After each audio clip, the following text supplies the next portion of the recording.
Éternel notre Dieu, notre Père, nous t'adorons. Nous te célébrons ce matin et te glorifions car tu es Dieu. Mon Seigneur, dans les cieux, sur la terre et sous la terre, il n'y a point de Dieu comme toi, Jésus-Christ.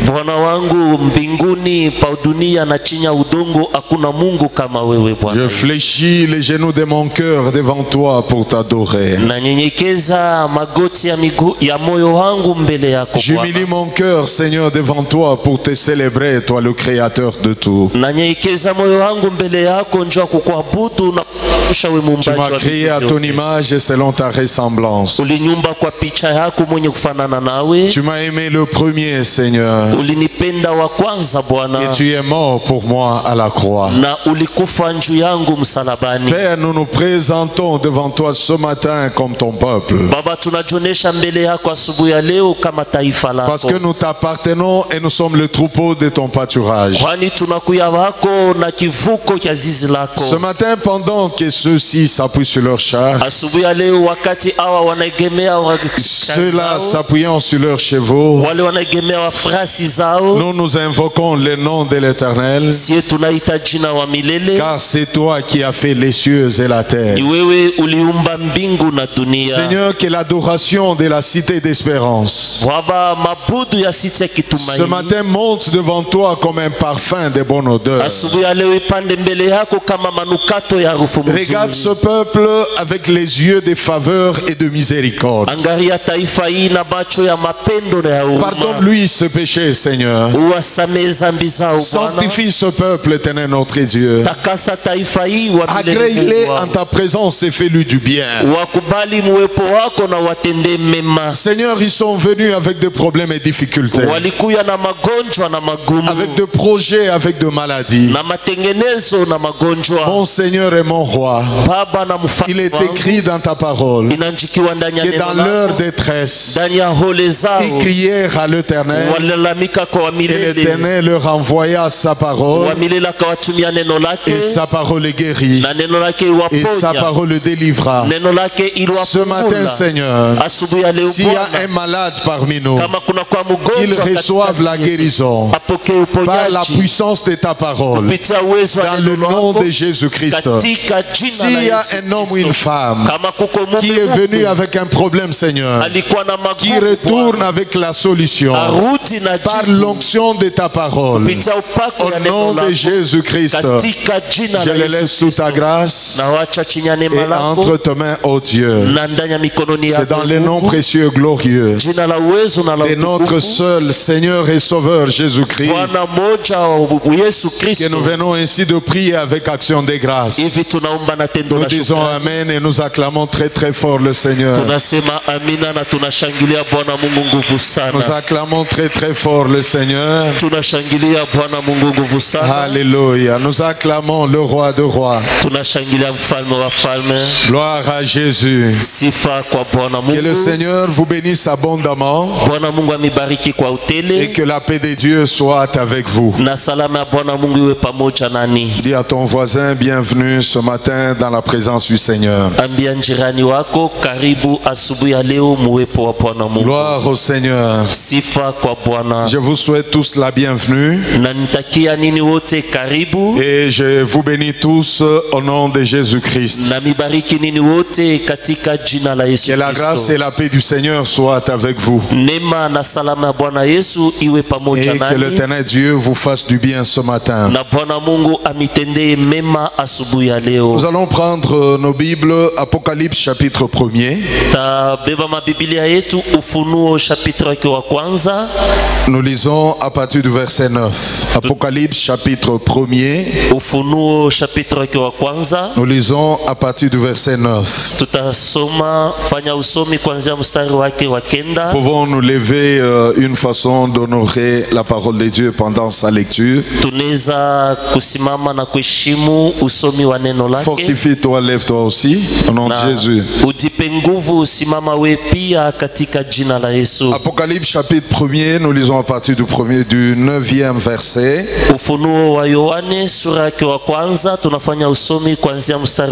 Moi, Jean, votre frère, et qui est part avec vous à la tribulation et au royaume et à la persévérance en Jésus.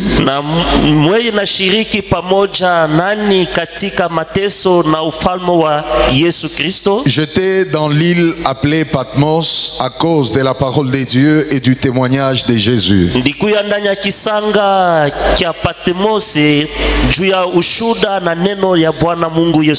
Je fus ravi en esprit au jour du Seigneur. Et j'entendis derrière moi une voix forte, comme le son d'une trompette, et qui disait: ce que tu vois, écris-le dans un livre et envoie-le aux 7 églises,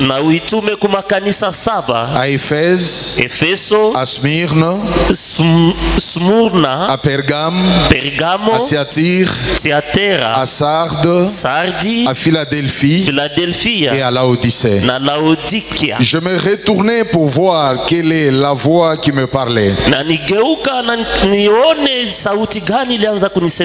Et après m'être retourné, je vis 7 chandeliers d'or. Et au milieu de 7 chandeliers, quelqu'un qui ressemblait à un fils d'homme, vêtu d'une longue robe et ayant une ceinture d'or sur la poitrine.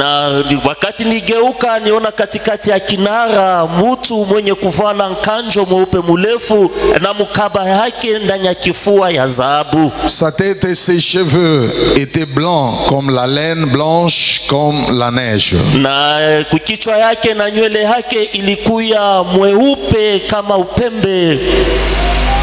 Ses yeux étaient comme une flamme de feu, ses pieds étaient semblables à des lérins ardents, comme s'il eût été embrasé dans une fournaise, et sa voix était comme le bruit des grandes eaux.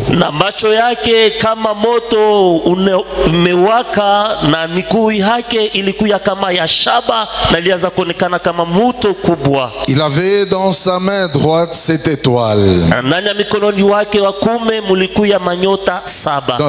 De sa bouche sortait une épée aiguë à 2 tranchants, et son visage était comme le soleil lorsqu'il brille dans sa force.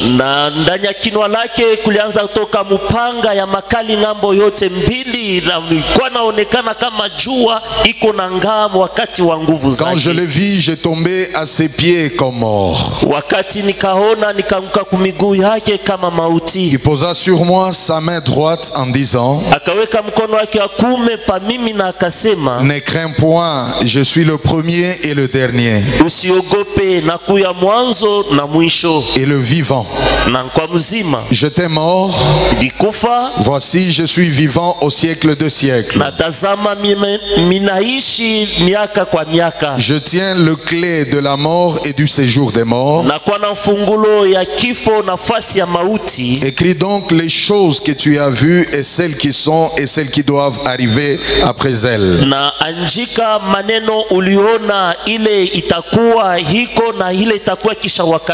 Le mystère de cette étoile que tu as vu dans ma main droite est le 7 chandeliers d'or.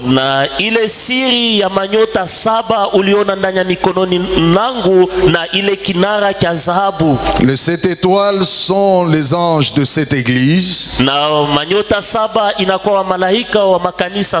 Et les 7 chandeliers sont les 7 églises. Que l'Éternel Dieu bénisse ces moments de la parole. Nous parlons ce matin sur le mystère de 7 chandeliers d'or.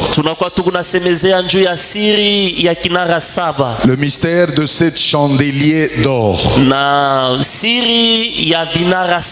Avant ça, nous avons parlé toute la semaine sur l'obéissance totale à Dieu. Et je vais continuer cet enseignement en semaine sur l'obéissance totale à Dieu. Et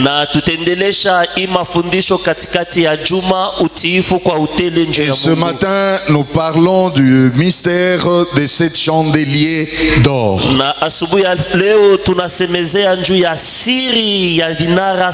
vous ai dit en semaine que le chrétien, l'église doit marcher dans l'obéissance à la parole de Dieu.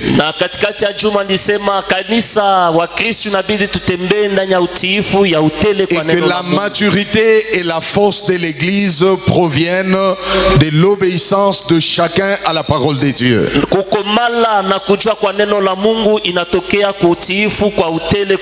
La puissance de Dieu et la bénédiction de Dieu se manifestent dans la vie des hommes et des femmes qui marchent dans l'obéissance à la parole de Dieu.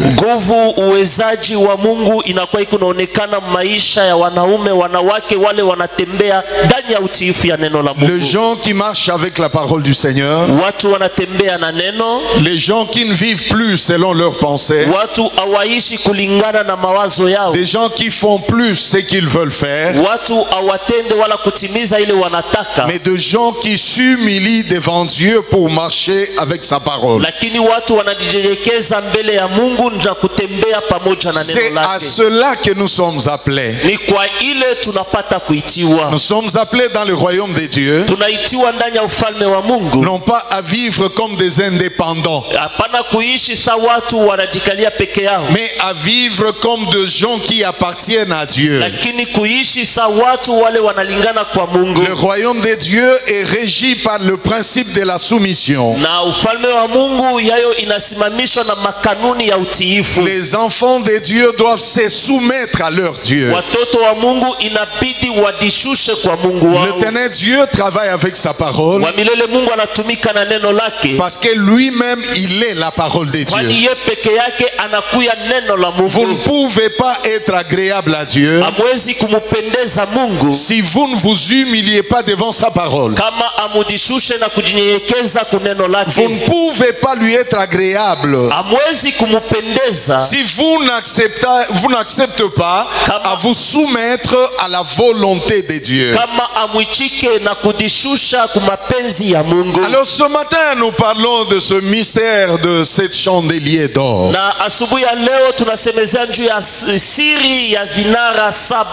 Jean est en train de nous parler des choses qu'il a vues. Il dit, moi Jean votre frère qui est part à la tribulation, au royaume et à la persévérance en Jésus-Christ.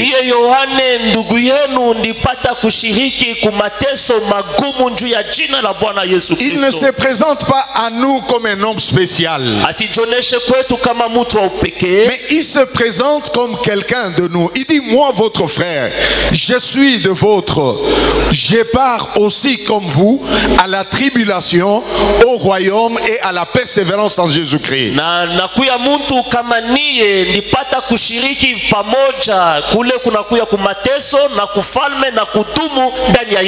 Il introduit ce message avec trois mots très importants.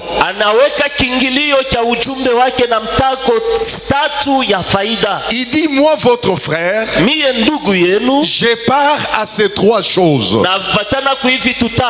à la tribulation, au royaume ou à la royauté, et à la persévérance. Tout enfant de Dieu doit être armé dans son cœur que sa vie chrétienne passera par des tribulations, passera par la royauté, et Dieu lui demande la persévérance. La Bible dit, vous aurez des tribulations dans le monde, mais prenez courage, car j'ai vaincu le monde. Il n'y a pas de vie chrétienne sans tribulation. Il n'y a pas de vie chrétienne sans souffrance. Cet homme de Dieu est en train de nous parler des choses très importantes. Il dit, j'ai aussi part à ces choses. Parce que beaucoup d'enfants de Dieu dans l'église, ils ont la pensée et l'idée du christianisme facile. Bien-aimé, la Bible déclare que nous avons reçu la grâce non seulement de croire en Christ, mais aussi de souffrir pour lui. Et la Bible déclare, ceux qui veulent vivre pieusement en Jésus-Christ,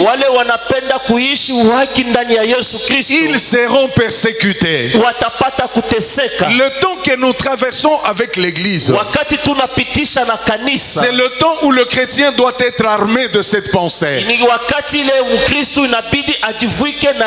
Qu'à cause de Jésus-Christ, tu peux traverser des moments difficiles. Il dit, j'ai été dans l'île de Patmos à cause de la parole de Dieu et à cause du témoignage de Jésus-Christ. Cet homme a été amené dans l'île de Patmos pour le faire souffrir, parce qu'il annonçait la parole de Dieu, parce qu'il parlait de Jésus-Christ. Et le diable n'était pas content. Le temps que nous traversons est un temps difficile, ou même dans les entreprises, dans les sociétés où nous vivons. Ceux qui marchent pieusement avec Dieu, ils seront persécutés. Il arrivera des moments où l'on vous dira, si vous ne voulez pas pactiser avec nous, vous n'aurez pas ce poste. Si vous ne voulez pas pactiser, vous ne serez pas engagé. Si vous ne voulez pas faire telle chose avec nous, on ne saura pas vous aider. Alors cet homme de Dieu Jean, pour le nom du Seigneur, il annonçait Jésus. Il parlait à l'humanité en train de prêcher l'évangile. Et ça a dérangé le diable. C'est comme ça qu'il sera arrêté. Il sera amené dans l'île de Patmos. C'était comme une déportation. Et là on a commencé à le faire souffrir pour qu'il arrive à renier le Seigneur. Si tu es d'espérance, s'il faut souffrir pour le nom de Jésus-Christ, restons fermes à la parole de Dieu. Les temps sont durs, les temps sont mauvais. Il y a trop de choses. Beaucoup de personnes pactisent avec le diable pour les choses de ce monde, pour la gloire de ce monde. Mais mieux vaut souffrir, mais étant avec Dieu, pour que ces jours-là, quand Jésus reviendra, que Jésus vous récompense. La gloire de ce monde est une gloire passagère. L'argent passera, le mariage passera, les véhicules passeront, les bâtiments passeront, mais chacun sera appelé à comparaître devant Dieu. Les uns pour être récompensés et les autres pour être couronnés. Et selon l'histoire, on nous montre qu'on a même crevé, on a crevé ses yeux. Et il ne pouvait plus voir. Il était persécuté dans l'île de Patmos. Et il souffrait là-bas. Mais dans son cœur, il a gardé Jésus. Ne vends pas le Seigneur. N'abandonne pas Jésus. Ni à l'université, ni là où tu fais les affaires, ni au marché où tu vends, ni dans les voyages où tu pars. Reste attaché au Seigneur. Parce que je reste convaincu que le Dieu de la Bible, il peut changer ta vie. Il est le changeur de vie. Tu n'as pas besoin de pactiser avec le diable pour être quelqu'un dans ce monde. Nous acceptons même de souffrir, mais gardez Jésus. Gardez Jésus. Que personne ne te trompe. Je vais te donner de l'onction. Ou je vais te donner de la promotion. Combien de gens ont commencé avec Dieu et sont en train de lâcher? Parce que les gens veulent être vus. Les gens veulent être glorifiés par les hommes. Les gens veulent qu'on parle d'eux. Mais toute la joie de ce monde est passagère. Bien-aimés frères et sœurs, ça peut prendre du temps, mais Jésus va revenir. Dieu ne ment jamais. Les hommes peuvent mentir, mais jamais Dieu. Le Dieu de la Bible, il est fidèle à sa parole. La Bible déclare que c'est une prophétie dont le temps est déjà fixé. Elle marche vers son terme. Elle ne mentira pas. Si elle tarde, attends-la, car elle s'accomplira. Elle s'accomplira certainement. Et la Bible déclare, dans cette souffrance dans l'île de Patmos, as-tu déjà souffert pour Jésus? Demande un peu au voisin, est-ce que tu as déjà souffert pour Jésus? As-tu déjà perdu certains avantages pour Jésus? Tu arrives devant certaines épreuves. On te dit où tu pactises avec nous pour avoir ce poste. Ou on te fout dehors. Tu dis mieux vaut être dehors que de servir le diable pour être engagé. Je préfère encore souffrir dans la chair, souffrir même sans habit, souffrir même sans maison, mais garder la parole de Dieu dans mon cœur. Bien-aimé dans le Seigneur, le monde est en train de tendre à cela. Dans les jours qui viennent, déjà pendant ce temps, le diable ne se cache plus comme avant. Les gens se dévoilent et avec de faux enseignements. Les gens se présentent comme des sorciers. Les gens qui vous disent comment ils sortent de leur corps. Les gens ne se cachent plus.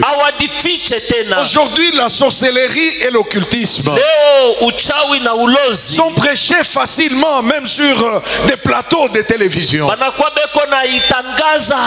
C'est là que nous disons à l'église, vous devez connaître la parole de Dieu afin de demeurer dans la parole. C'est pas parce que quelqu'un parle de Jésus qu'il parle du vrai Jésus. Il y a beaucoup de faux Jésus. Le vrai Jésus, c'est Jésus-Christ de la Bible. Il est assis sur sa parole et sur la saine doctrine. Les choses que nous prêchons aujourd'hui, ce sont les mêmes choses que les pierres ont prêché. Ce sont les mêmes choses que les gens ont prêché. Les choses que les Paul ont prêché, ce sont les mêmes choses que nous prêchons. Parce que la Bible déclare que personne ne peut poser un autre fondement si ce n'est celui qui a été déjà posé, lequel est Jésus-Christ. On ne vient pas à l'église pour danser seulement et retourner à la maison tête vide. Nous venons à l'église recevoir l'instruction, recevoir la parole, retourner comme des gens qui ont bien mangé, les gens qui ont la connaissance. Parce que les temps que nous traversons et les jours qui viennent, les gens qui n'ont pas la connaissance de Dieu, ils seront emportés par le vent. Mais je prie le Seigneur pour qu'il mette en toi l'amour de la parole, l'envie de la parole, la volonté de la parole, pour que tu arrives à aimer Dieu, à aimer sa parole et à demeurer dans sa parole, en marchant correctement selon la parole de Dieu, dans une vie pieuse. Dans cette souffrance, il entend une forte voix comme celle d'une trompette. Et quand il tourne pour voir,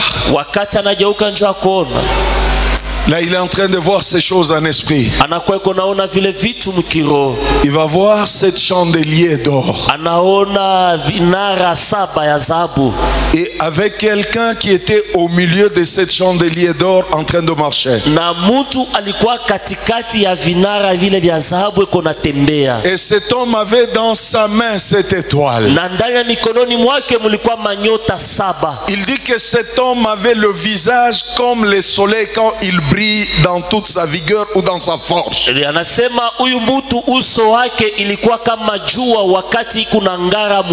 avait des yeux comme une flamme de feu. Ses pieds étaient enflammés comme de l'airain. Quand il l'a vu, il est tombé à ses pieds. Et cet homme a posé sa main sur lui. Et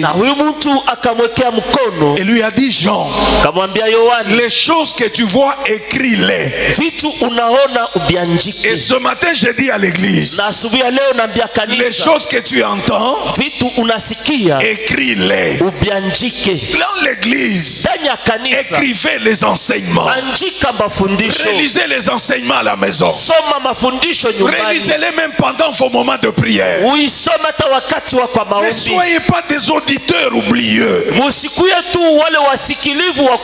soyez des hommes qui aiment Dieu, des gens qui aiment sa parole. Il dit: ce que tu vois, écris-les, parce que ces choses, ce sont des choses qui sont déjà et celles qui vont venir.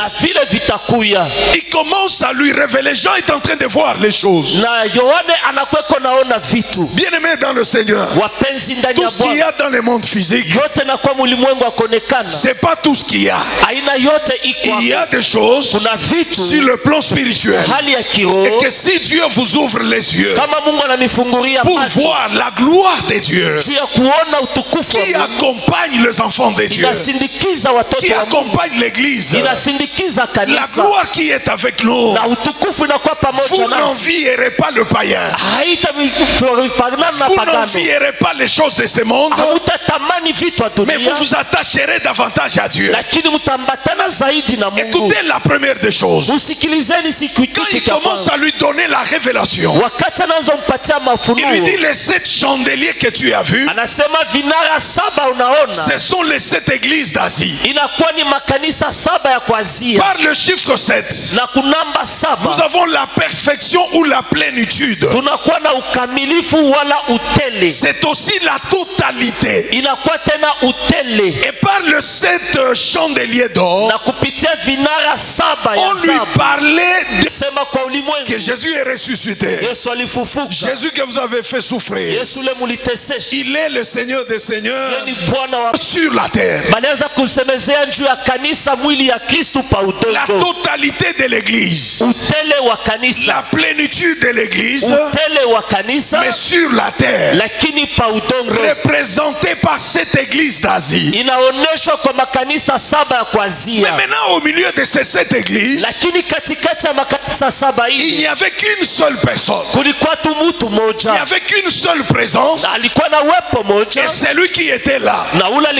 À la fin, il dit à Jean que je suis le commencement, je suis la fin, je suis Alpha, je suis l'Oméga, je j'étais mort et maintenant je suis ressuscité et je vis pour toujours. Vous verrez que dans cette révélation on nous parle de Jésus-Christ. Mais c'est Jésus-Christ est présenté différemment de Jésus-Christ en Apocalypse chapitre 5. Dans chapitre 5, le même Jean a entendu une voix. Quand il s'est retourné pour voir, parce qu'on lui a dit voici les lions de la tribu de Juda. Il a vaincu pour prendre le livre et en rompre le sceau. Quand il se tourne pour voir, il ne voit pas les lions. Il voit l'agneau qui était comme immolé. Ici Jean voit en Apocalypse 5 l'agneau. Et en Apocalypse 1er, Jésus se présente comme celui qui était déjà mort et qui est ressuscité. Ici nous avons deux mystères. Au chapitre 5, nous voyons l'humanité de Jésus comme agneau de Dieu. Où Jésus est venu pour nos péchés. Il est venu mourir pour nous. Il est venu dans la chair où il devait souffrir. Il devait verser son sang pour tes péchés, mais aussi pour le mien. Il était comme un agneau. Là c'est Dieu dans sa faiblesse. Mais en Apocalypse chapitre 1er, il se présente comme Dieu dans sa force, avec des yeux comme une flamme de feu. Et il est en train de marcher au milieu de cette chandelier d'or. Là il est en train de marcher, il était le seul. Quel est l'enseignement que Dieu te donne ce matin? Au milieu de cette chandelier, il n'y avait pas une autre présence. Il n'y avait qu'une seule présence, la présence de Jésus-Christ. L'église, le chrétien qui veut marcher dans la victoire, dans la gloire de Dieu, ne doit avoir aucune autre présence si ce n'est que la présence de Jésus-Christ de Nazareth. Je n'ai vu une autre personne au milieu de cette chandelier, mais Jésus était le seul qui est en train de marcher au milieu de ces 7 chandeliers d'or. Qui est au centre de ta vie, qui règne dans ta vie, qui marche en vainqueur dans ta vie, qui domine dans ta vie. Dans l'église, c'est Jésus de Nazareth.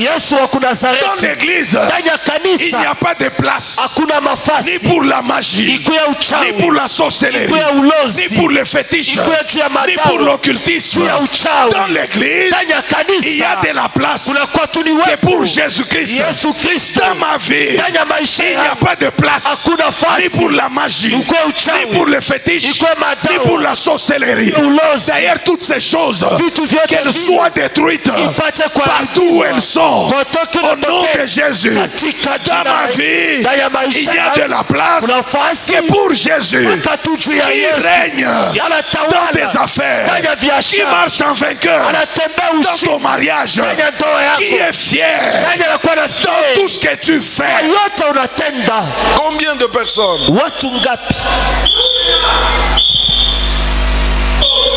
À part Jésus, il y a des gens qui ont associé autre chose. Mais au milieu de cette chandelier, il était seul. Dans ta vie, qu'il soit seul. Dans ta maison, qu'il soit seul. Dans tes affaires, que Jésus règne seul. Dans tout ce que tu entreprends, qu'il soit seul. Ne l'associe pas à autre chose. ne touche pas à la magie, ne touche pas au fétiche. Laisse Jésus-Christ marcher en vainqueur, avec fierté, qu'il marche au milieu de toi, qu'il marche dans ta maison, qu'il marche dans tes affaires, qu'il marche dans ton travail, qu'il marche dans ton mariage. Tu n'as pas besoin de toucher au fétiche pour dominer un mari. Tu n'as pas besoin de toucher au fétiche pour devenir riche. Tu n'as pas besoin de toucher au fétiche pour avoir l'onction. Jésus-Christ, il nous suffit. Jésus-Christ, il me suffit. Dis au voisin, il me suffit.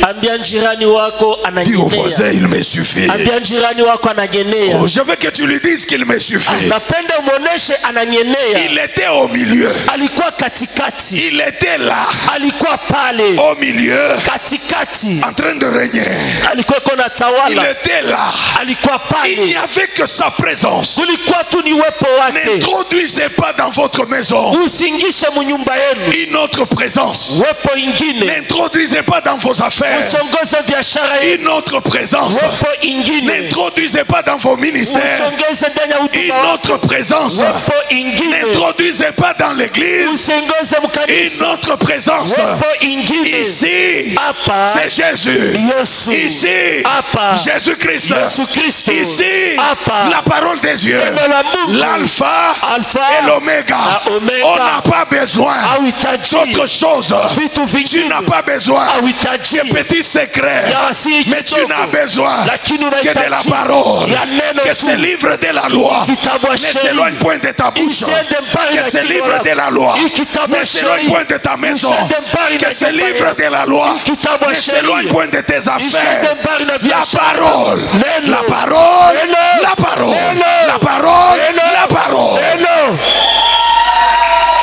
La parole est la parole.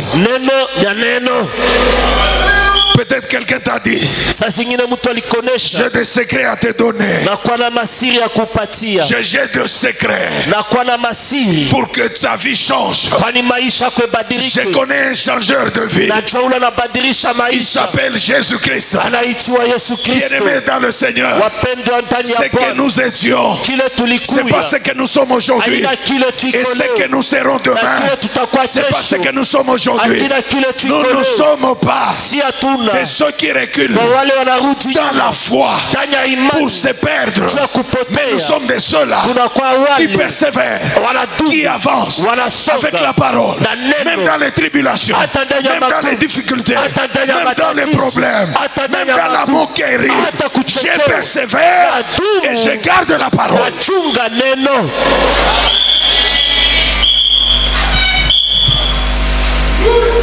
Tu n'as pas besoin d'une autre présence.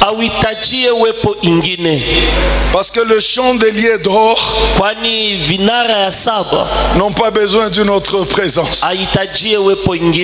Que personne ne te trompe et que personne ne te séduise. Tu es différent des autres.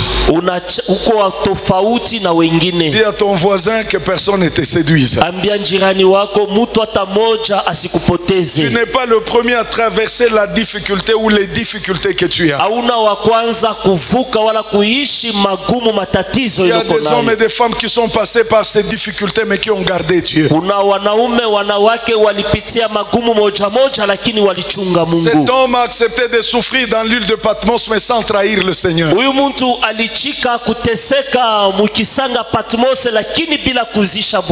de gens trahissent le Seigneur pour le plaisir de ce monde? Ne vivez pas par envie. Ne vivez pas par convoitise. Mais vivez votre Dieu avec la parole. Vivez votre vie avec la parole. Vivez votre vie selon Dieu. Et acceptez le chemin et la voie que Dieu a tracé pour vous. Il dit, moi votre frère qui est part à la tribulation et au royaume. Il parle de tribulation et il parle de la royauté. La vie chrétienne, il y a les épreuves comme tribulation, il y a des souffrances, mais il y a le royaume. Et par le royaume, nous voyons la royauté. Et dans la royauté, nous voyons la gloire, nous voyons l'élévation, nous voyons les bonnes choses que Dieu nous donne, mais passant par des tribulations. Ma soeur et mon frère, n'envie pas le mariage de quelqu'un d'autre, n'envie pas la femme de quelqu'un d'autre, n'envie pas le mari d'autrui, n'envie pas les affaires de quelqu'un, n'envie pas la grâce de ton prochain, mais sois toi, aime-toi toi-même, aime ton Dieu, bénis le Seigneur, regarde-toi dans le miroir et dis-toi, je suis une créature merveilleuse des dieux. Dieu m'a créé à son image. Dieu m'aime, il est mort pour moi, il m'a pardonné le péché, il est avec moi pour me faire du bien. Quand il est au milieu, aucun malheur ne te détruira. Est-ce que vous ne pouvez pas vous rappeler? Il y avait des personnes dans la Bible ici qui ont refusé de baptiser avec le diable.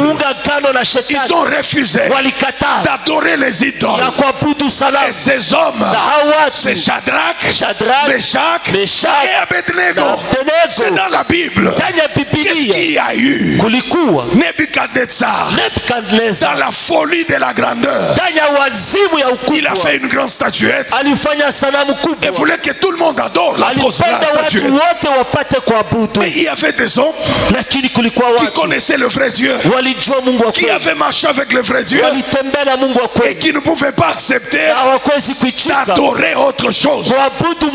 On a amené Shadrach, Meshach et Abednego devant le roi parce qu'on les a accusés que ces trois ici, oh roi, ils ne veulent pas se prosterner devant la statuette que tu as fait faire.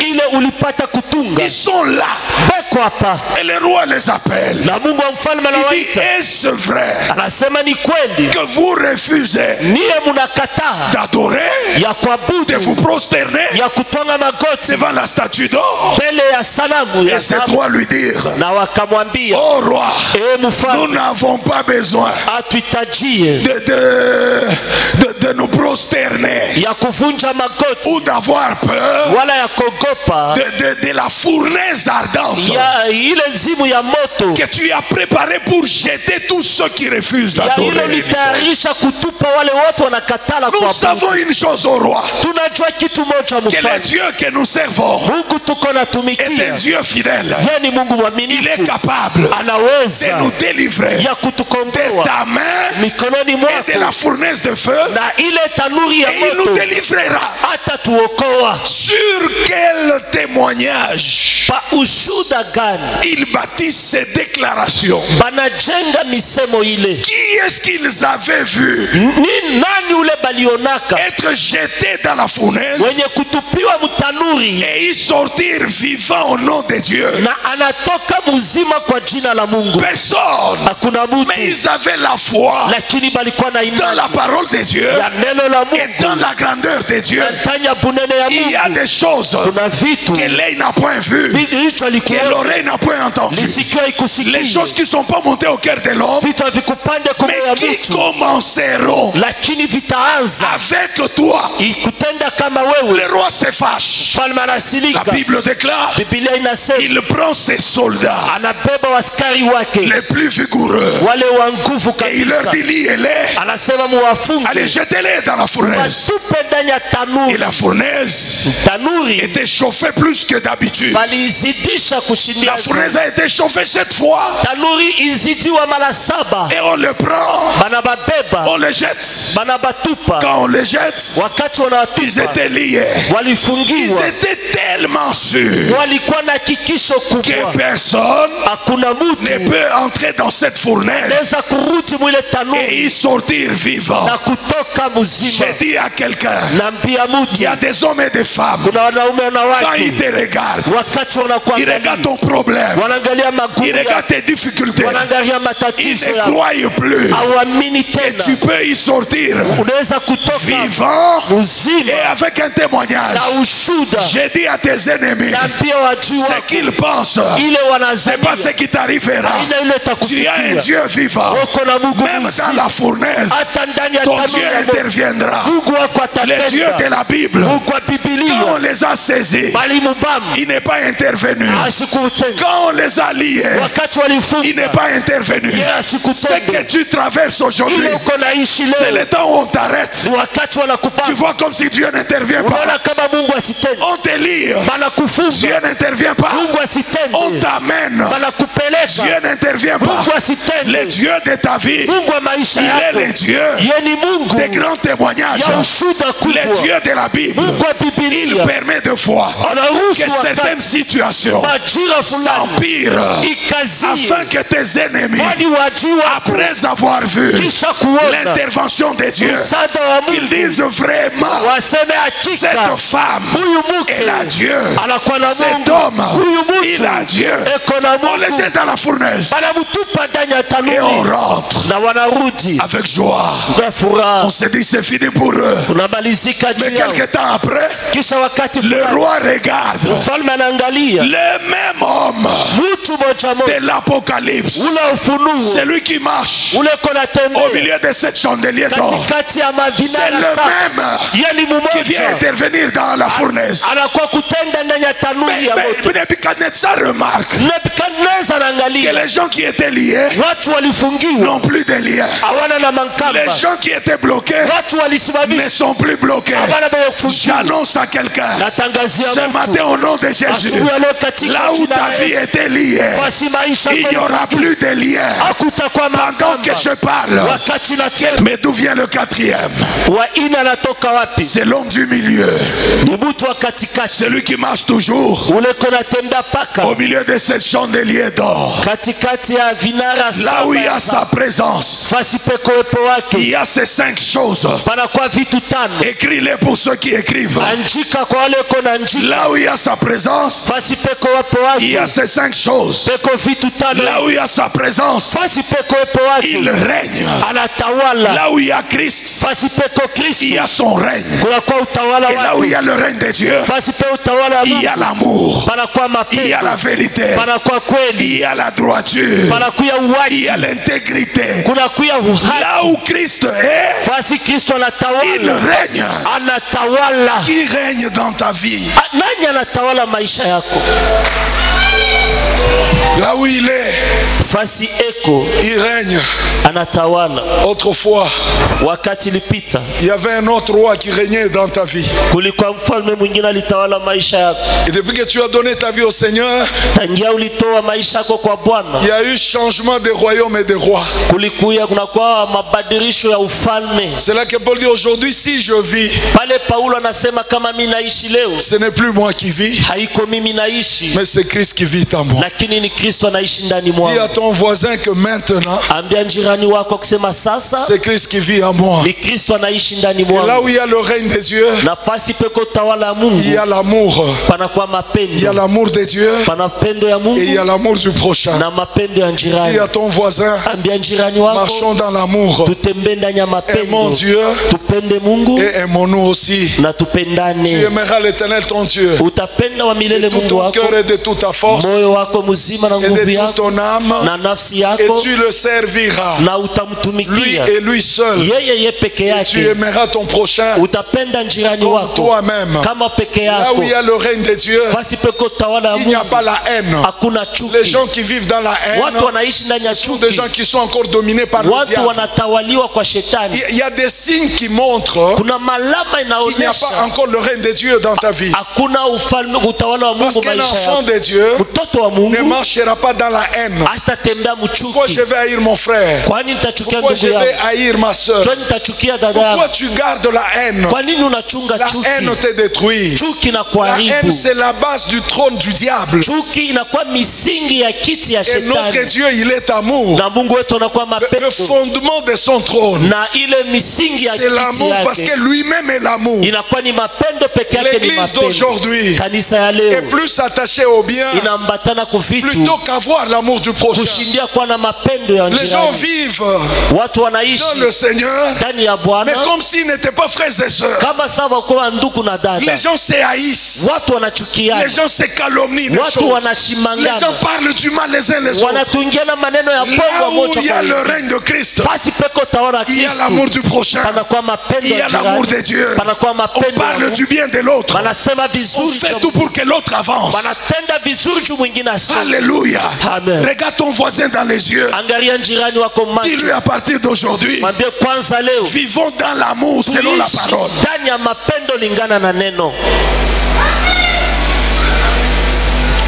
Là où il règne, là où il règne, il y a l'amour. Et les gens s'acceptent comme ils sont. Dis à ton voisin, accepte-toi tel que tu es. Vous savez, des fois la haine, c'est parce que les gens ne veulent pas s'accepter.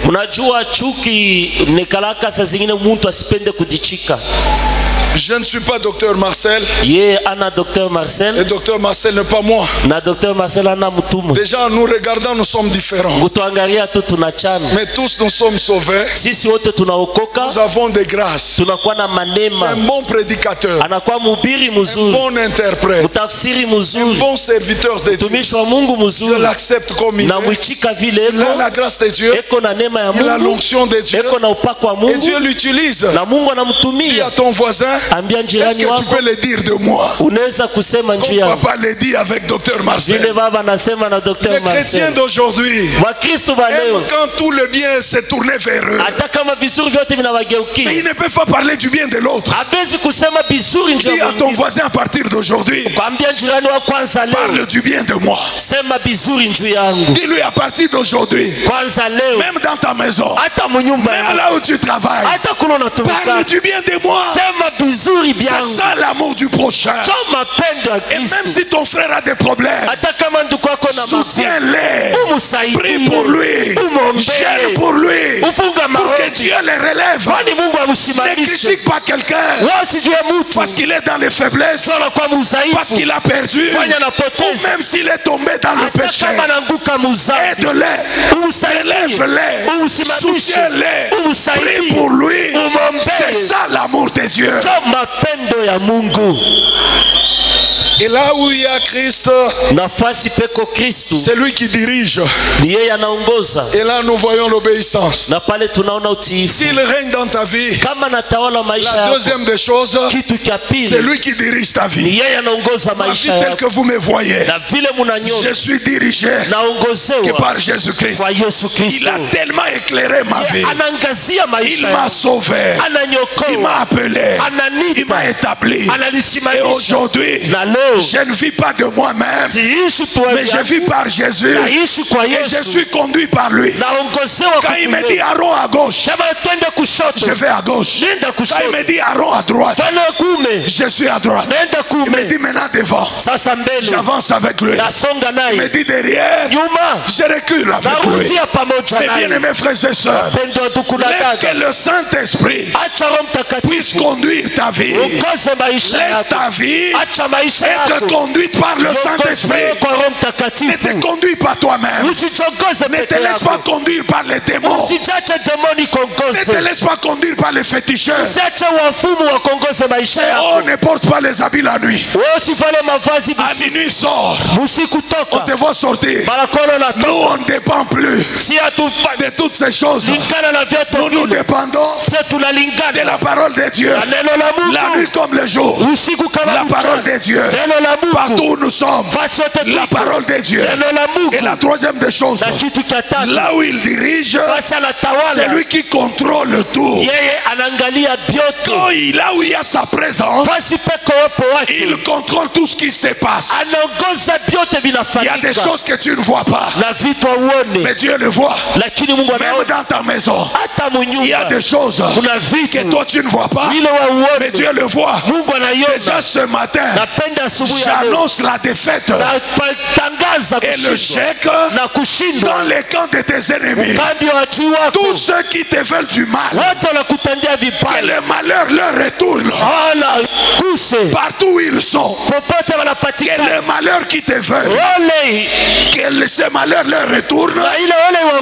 Katika jina la Yesu, ninasema hivi, wote wale wekona kukombanisha, bikwe bushiku, bikwe muyua, mabaya yabo yote ibarudirie. Pourquoi?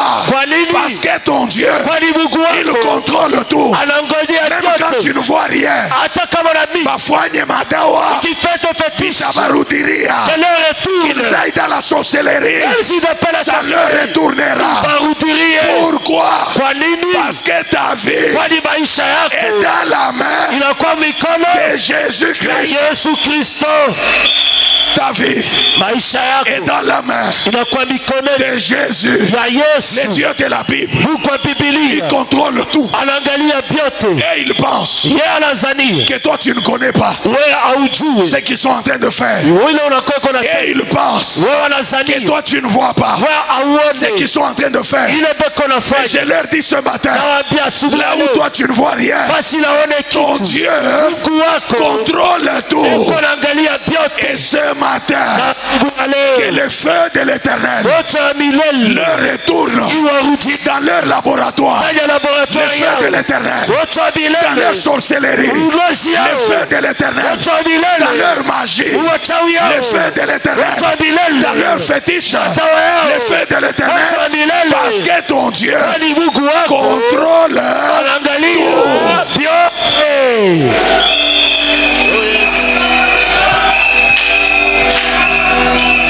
Même quand tu dors, lui contrôle tout. Le détracteur de Shadrach, Meshach et Abednego, ils étaient convaincus que leur coup a réussi.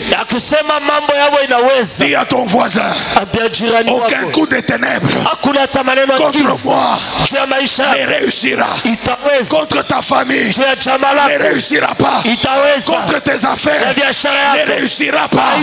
Contre ta santé ne réussira pas.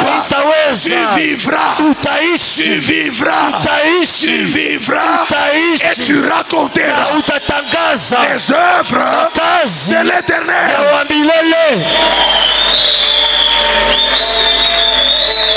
Et la quatrième des choses, là où il y a sa présence, il protège. La Bible dit que cet homme qui marchait au milieu de 7 chandeliers d'or, il avait 7 étoiles dans sa main droite. Je toucherai à ça après. Mais déjà j'aimerais te dire que comme une étoile, ta vie est là. Dis d'abord au voisin, ma vie est dans la main droite de l'Éternel. Or, la droite c'est la puissance. La Bible déclare qu'il est ressuscité et il est assis à la droite du Père. Cela ne veut pas dire il y a 2 trônes au ciel. Il y a un seul trône. Et sur ce trône, il y a notre Dieu. Et ce Dieu-là s'appelle Jésus-Christ.